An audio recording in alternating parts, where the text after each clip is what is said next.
Rakshita decency ಪಾಠ ಮಾಡಿದ್ಯಾರಿಗೆ? ಗೆಳತಿ ರಮ್ಯಾಗೆ ಟಾಂಗ್ ಕೊಟ್ರ? ವಿಜಯಲಕ್ಷ್ಮಿ ದರ್ಶನ್ ಏನಂದ್ರು?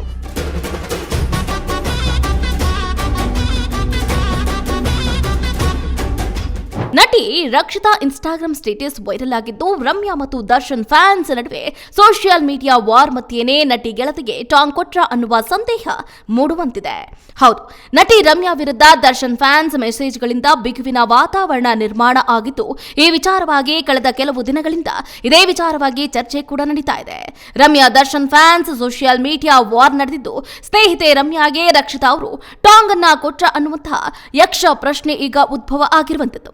ಜಸ್ಟ್ ಬಿಕಾಸ್ ಆಫ್ ನಟಿ ರಕ್ಷಿತಾ ಇನ್ಸ್ಟಾಗ್ರಾಮ್ ಸ್ಟೇಟಸ್ ಗಮನ ಸೆಳೀತಾ ಇದೆ. ವೈರಲ್ ಮನಸ್ಥಿತಿಯ ಕುಟುಕು ಸ್ಟೇಟಸ್ ಹಾಕಿರೋ ರಕ್ಷಿತಾ ಅವರ ಪೋಸ್ಟ್ ಇದೀಗ ಎಲ್ಲೆಡೆ ವೈರಲ್ ಆಗಿದೆ. ಸಾಮಾನ್ಯ ಡಿಸೆನ್ಸಿ ವೈರಲ್ ಆಗಲಿ ಅಂತ ನಾನು ಬಯಸ್ತೀನಿ ಅಂತ ನಟಿ ಬರೆದಿದ್ದಾರೆ. ನಿಮಗೆ ಜನರ ಮಾನಸಿಕ ಆರೋಗ್ಯ ಕಾಣಿಸುವುದಿಲ್ಲ, ಯಾವಾಗಲೂ ಸ್ವಲ್ಪ ಕರುಣೆ ಉಳ್ಳವರಾಗಿ ಅಂತ ಪೋಸ್ಟ್ ಅನ್ನ ಹಾಕಿದ್ದಾರೆ.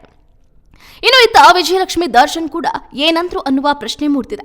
ವಿಜಯಲಕ್ಷ್ಮಿ ದರ್ಶನ್ ಅವರು ಸ್ಟೋರಿ ಹಾಕಿದ್ದು, ನಟಿ ರಮ್ಯಾಗೆ ಸೋಷಿಯಲ್ ಮೀಡಿಯಾ ಮೂಲಕ ಟಾಂಗ್ ಅನ್ನ ಕೊಟ್ರ ಅಂತ ಜನರು ಯೋಚಿಸುವಂತೆ ಮಾಡಿದೆ. ಮೂರ್ಖನನ್ನ ಅವನ ಮಾತಿನಿಂದ ಗುರುತಿಸಬಹುದು ಮತ್ತು ಬುದ್ಧಿವಂತನನ್ನ ತನ್ನ ಮೌನದಿಂದ ಗುರುತಿಸಬಹುದು ಅಂತ ನಟಿ ವಿಜಯಲಕ್ಷ್ಮಿ ಅವರ ಇನ್ಸ್ಟಾಗ್ರಾಮ್ ಸ್ಟೋರಿ ಈಗ ಎಲ್ಲರ ಗಮನವನ್ನ ಸೆಳೆದಿರುವಂತದ್ದು.